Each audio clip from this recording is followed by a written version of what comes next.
Please मेरे गाना को लाइक शेयर सब्सक्राइब करिएगा और पूरा गाना सुनिएगा। गैया का गोबर मंगले बानिया नाली पले बानी हो ए मैया हो खाली हाथे रौरा के बोलले बानी चौका पुरले बानी हो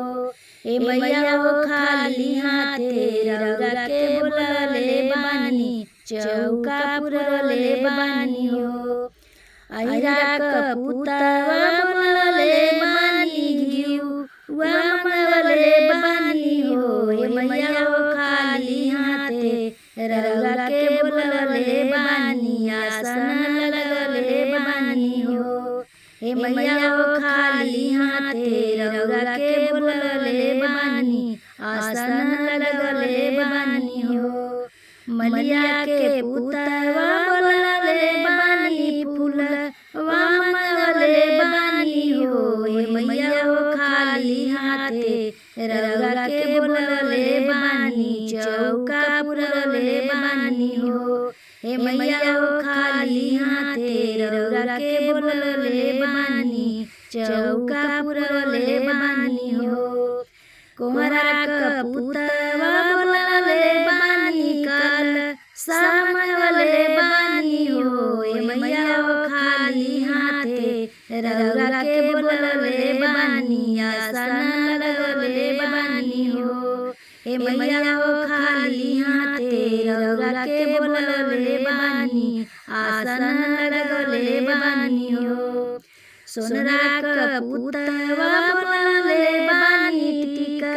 वा मंगले बानी हो सोनरा का पुतवा बोलले बानी नातिया मंगले बानी हो हे मैया हो खाली हाथे रौरा के बोलले बानी चौका पुरले बानी हो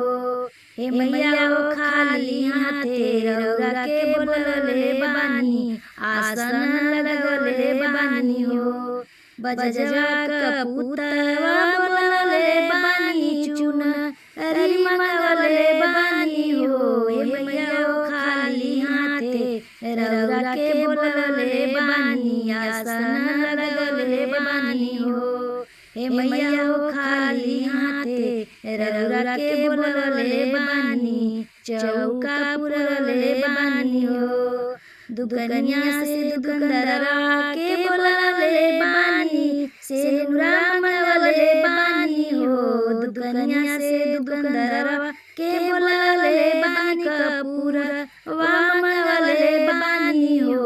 हे मैया हो खाली हाथे रौरा के बोलले बानी चौका पुरले बानी हो हे मैया हो खाली हाथे रौरा के बोलले बानी चौका पुरले बानी हो। गैया का गोबर मंगले बानिया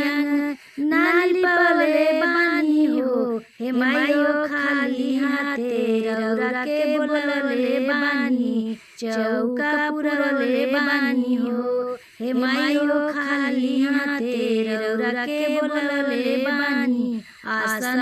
लगले बानी हो।